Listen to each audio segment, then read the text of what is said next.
darah atau sabun, yang ketiga kapur barus, yang keempat sarung tangan, kelima gayung, keenam ember, 7 kain penutup aurat, 8 handuk, 9 itu tempat memandikan jenazah, meja atau dipan. Yang penting jenazah itu lebih tinggi daripada tempat tanah ini.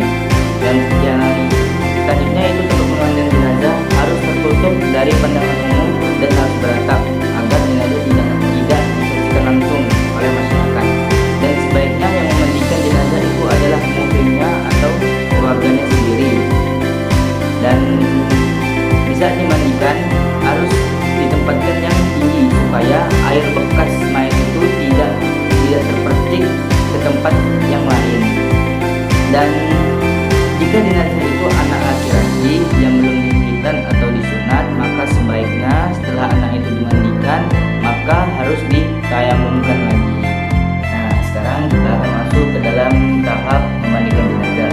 Yang pertama seperti yang saya katakan tadi, yaitu jenazah harus ditempatkan di tempat yang tinggi. Di sini saya memakai umpamanya adalah tempat dipan. Jadi setelah itu jenazah itu ditaruh di atas dipan ini di tempat yang lebih tinggi agar gampang untuk dimandikan.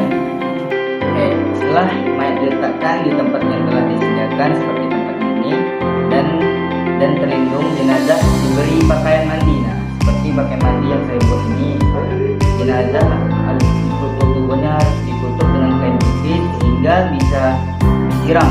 Nah, contoh di sini saya akan menutup jenazah ini dengan kain tipis seperti ini. Nah, ini digunakan agar jenazah itu bisa disiram dan dimandikan. Harus menutupi semua aurat jenazah itu. Kalau mayat perempuan maka kainnya harus sampai ke atas sini. Nah, tidak ada atas sini agar semua bagiannya tertutupi. Dan semua tempat ini sebenarnya harus tertutup dari masyarakat luar, karena tidak boleh sampai mengumbar aurat. Setelah kita tutup seperti ini, maka kita sudah bisa memandikan jenazah ini. Nah, cara memandikannya juga ada, yaitu yang pertama kita bersihkan kotoran mayat. Yang pertama itu kita harus bersihkan kotoran mayat dan diurut perutnya dengan lemah lembut dengan jari tangan agar najis atau kotoran itu bisa keluar. Dan ini harus wajib diinjakkan kubul dan duburnya dengan tangan kiri dan memakai sarung tangan.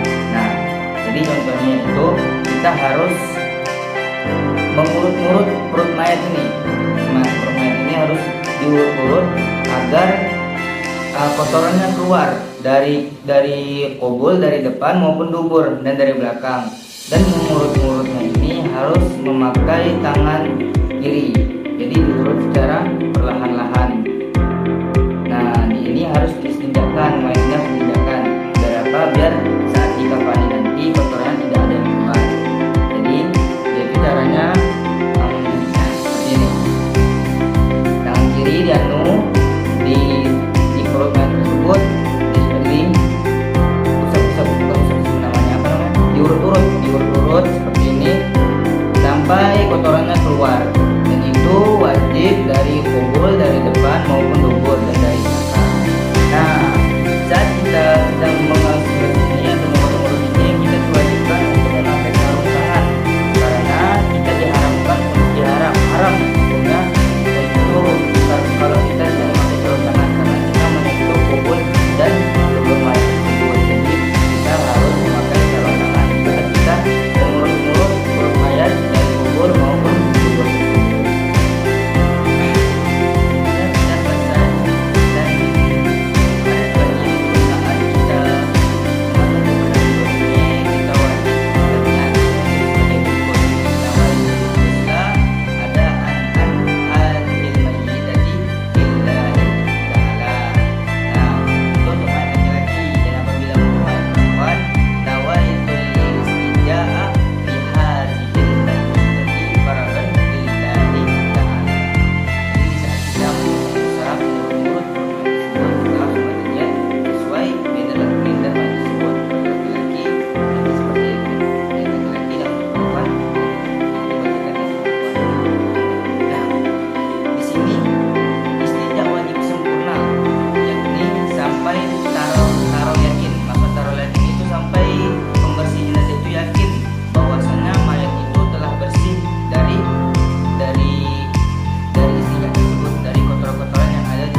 setelah itu, setelah kita mengistinjakan mayat tersebut dari kubur dan dubur, setelah yang kita lakukan adalah membersihkan gigi si mayat tersebut.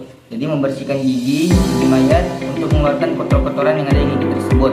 Terus setelah gigi yang kita bersihkan yaitu lubang hidung si mayat. Lubang hidung si mayat kita krok-krok supaya semua kotoran di dalam hidung itu keluar semuanya.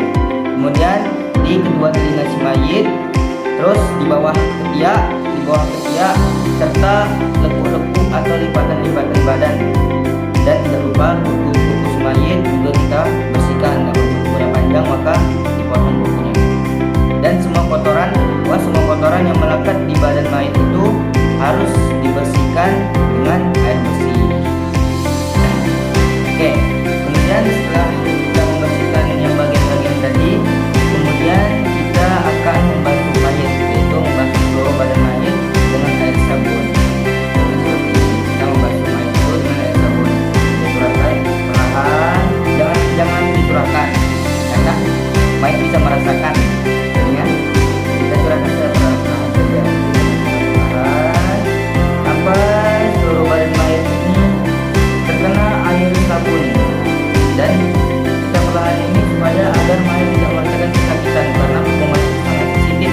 Jadi kita harus membuat mayat itu tidak terasa sakit. Nah, setelah kita menyiram itu, kita harus memastikan itu semua bagian ini harus benar-benar rata. Semuanya harus benar-benar rata. Depan si mayat maupun belakang si mayat, kita harus semuanya kita basuh dengan rata sampai kita yakin tidak ada kotoran lagi di badan mayat tersebut. Nah, setelah kita selesai membersihkan itu, maka mayat itu harus kita wudukan. Nah, untuk wudu sendiri itu seperti wudunya orang biasa. Itu wudu seperti biasa.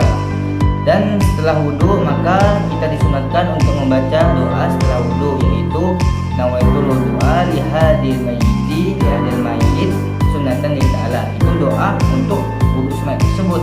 Dan apabila kita setelah selesai memwudukan mayat ini, kata itu asyhadu an la ilaha illallah wahdahu la syarikalah wa asyhadu anna muhammadan abduhu wa rasuluh. Allahumma ja'alni wa iyyahu atauha minat tawwabina wa ja'alni wa iyyahu atauha minal mutatahhirina wa ja'alni wa iyyahu atauha min ibadikas sholihin. Jadi itu doa setelah kita selesai membersihkan, setelah selesai membutuhkan mayat tersebut. Dan pada setiap membasuh anggota badan yang diwudukan tadi, sebaiknya kita barengi dengan membaca doa wudu. Itu sunatnya saja. Apabila tidak mengerjakannya juga tidak apa-apa.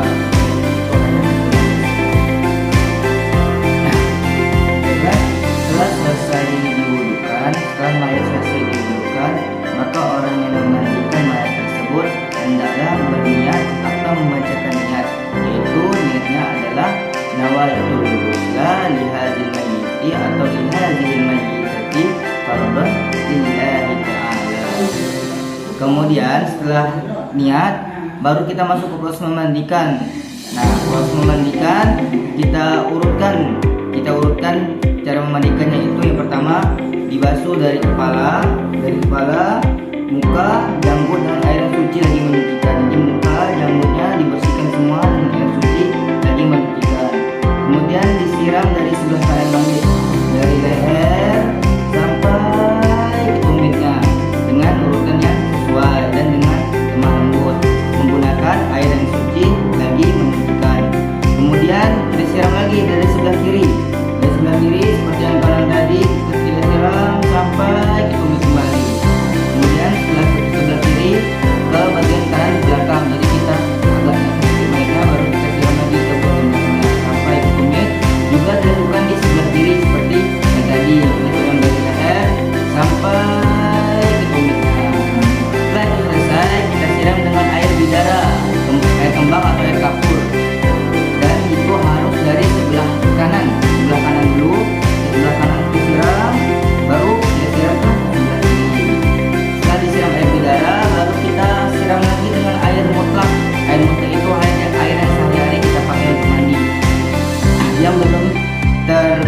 campur dengan bahan apapun, yaitu yang pertama kita siram dari sebelah kanannya, mulai dari kepala, tadi dari leher, dari kepala sampai ke tumit, dan setelah itu bagian belakang kanannya, langsung bagian belakang kanan kita telungkupkan, siram lagi sampai tumit. Nah itu sambil membaca doa Ghufranaka ya Allah ya Rabbana wa ilaikal masir.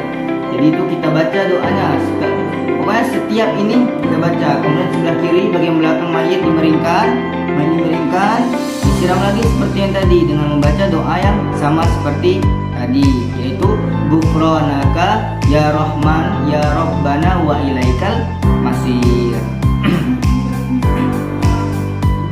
Kemudian mayat ditelentangkan lalu disiram dari kepalanya. Nah mayat ditentangkan lalu disiram dari kepalanya sampai kaki sambil membaca doa Ghufranaka ya Rahim ya Rabbana wa ilaikal masir la ilaha illallah wahdahu la syarika lah lahul mulku wa lahul hamdu yuhyi wa yumiitu wa huwa ala kulli syai'in qadir. Setelah ditelentangkan tadi maka kita telungkupkan kembali mayat tersebut. Nah di sini kita akan membaca doa Allahumma ja'alni wa iyyahu atawha minat tawwabina wa ja'alni wa iyyahu atawha minal mutaqabbirina wa ja'alni wa iyyahu wa iyyaha min ibadikas sholihin. Setelah saya berdoa, yang harus kita lakukan adalah periksa dengan teliti lagi apakah masih ada kotoran di badan mayat ini, dan apabila masih ada kotoran yang keluar dari badan mayat itu harus kita sumpal dengan kapas. Apabila kotoran itu tidak mau berhenti, dan kita tidak harus memandikannya kembali, kita hanya perlu siram dengan air mutlak, air yang bercampur dengan apapun tadi, kita siram dengan air mutlak. Setelah kita siram, kita cek kembali. Nah apabila sudah memang tidak bisa dihentikan, maka sumpal dengan kapas yang bagian yang keluar kotoran tersebut, baru kita lap mayat tersebut sampai kering, hingga kering semua. Lalu setelah kering kita taruh, kita baringin kembali mayat tersebut, lalu kita tulis di jidatnya yaitu Bismillahirrahmanirrahim walhamdulillahirabbil alamin. Baiklah, dan untuk perlengkapan mayat ini yang pertama yaitu mula-mula kita siapkan segala sesuatu yang diperlukan untuk melengkapi mayat. Di antaranya adalah kain kafan yang berjumlah 3 helai. Lalu kain kafan tersebut kita sobek tepung dan tepinya. Kemudian kita sobek dan dibuang pinggir kainnya. Dan disunahkan pada pertama kali saat menjadi kain kafan tersebut kita membaca Allahumma ja'al libasahu anil karimi wa jahilhu ya Allah ta'ala bi rahmatikal jannata ya arhamar rahimin. Itu untuk mayat laki-laki. Dan apabila mayat perempuan adalah Allahumma ja'al libasaha anil karimi wa jahilhu ya Allah ta'ala bi rahmatikal jannata ya arhamar rahimin. Dan itu untuk mayat perempuan. Setelah kain kafan tersebut kita sobek, setelah itu kita potong kain kafan tersebut sesuai dengan ukuran. Maksudnya adalah ukuran panjang badan si mayit. Jadi kita potong sesuai ukuran panjang badan si mayit dan kita lebihkan sedikit. Itu untuk saat dibungkus nanti ujung kain kafan pada sebelah kepala dan ujung dapat diikat dengan baik. Jadi kita lebihkan sedikit agar bisa diikat dengan baik. Kemudian yang lain yang perlu kita siapkan yaitu menyiapkan baju si mayit dan menyiapkan bajunya, sarungnya dan cawatnya, serta bagi si mayit laki-laki dan telekung untuk mayit perempuan serta kerudung juga ada untuk mayat perempuan.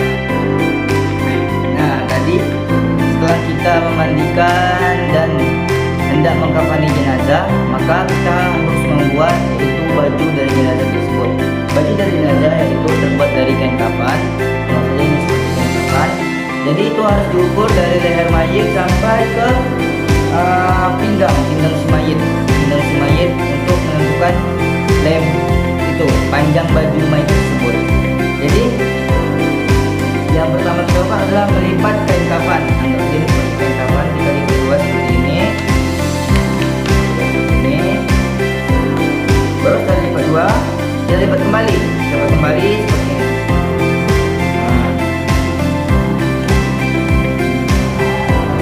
Setelah dilipat seperti ini, baru kita cari bagian yang terbuka atas dan bagian yang tertutup di samping. Nah, seperti ini bagian tertutup kan, kalau ini bagian yang terbuka, nampak kan mukanya. Terus kita ambil seperti ini.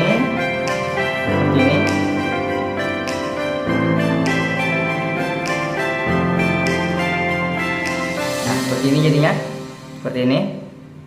Setelah itu kita lipat lagi.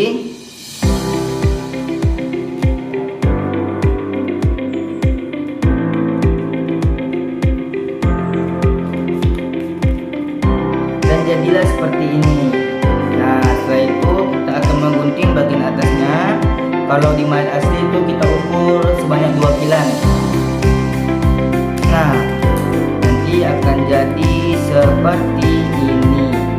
Setelah itu kita lipat kembali dan kita pastikan ini di atas.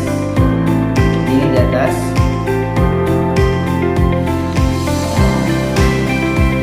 Nah, ini di atas. Ini seperti ini. Nah, ini di atas. Terus kita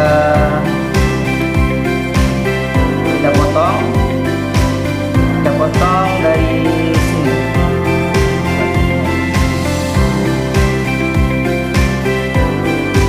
Potong ini. Nah, baru nanti sini.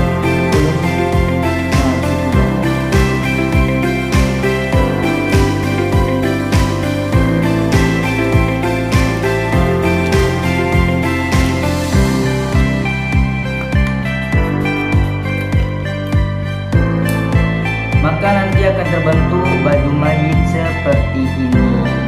Nah, nanti ini tinggal yang depan ke atas, yang belakang ke bawah. Jadi seperti ini.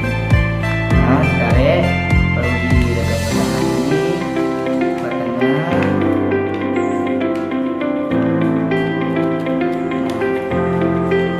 Nah, nanti akan membentuk baju seperti ini. Nah, di sini. Nah, inilah baju yang akan dipakai semayit nanti. Selain baju yang harus kita buat, itu adalah cili pelindung dalam negeri. Jadi pertama kita buat adalah melipat seperti tadi, dilipat dua seperti ini, terus dilipat dua, terus dilipat kembali seperti ini. Setelah dilipat seperti itu, maka kita ambil bagian yang tertutup, bagian yang terbuka di atas, bagian tertutup dari samping. Nah, setelah itu kita potong.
Tali sedang, tali panjang karena akan di sini mayat.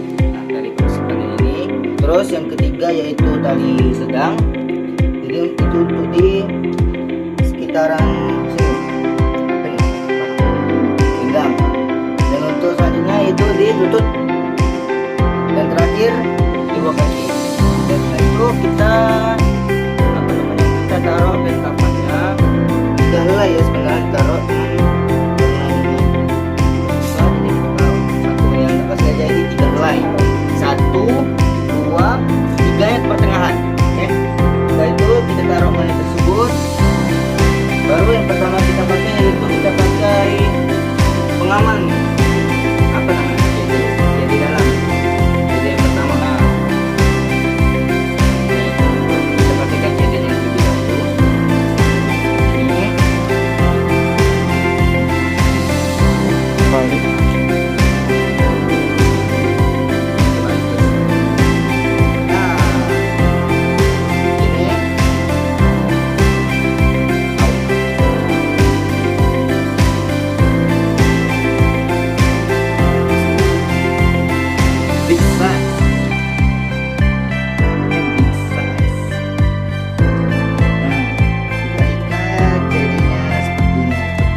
selanjutnya yaitu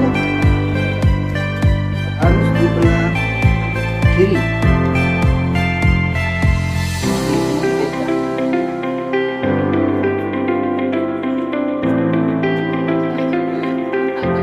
Setelah kita ikat di sini, kita pasangkan sarungnya.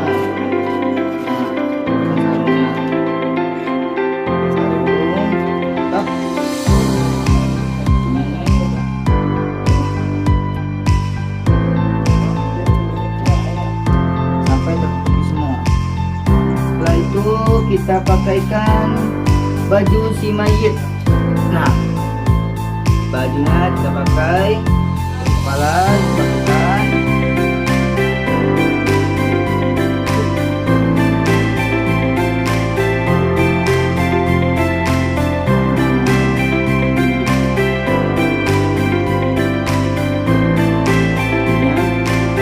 Baru setelah itu kita gulung.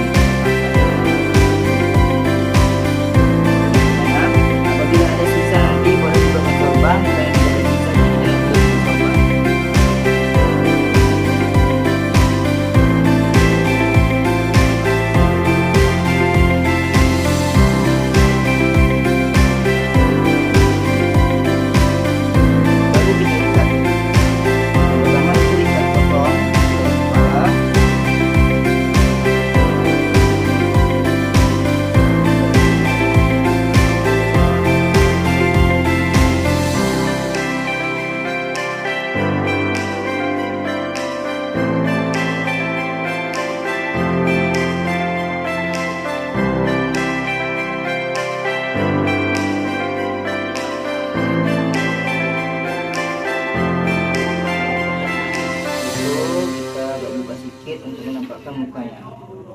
Nah,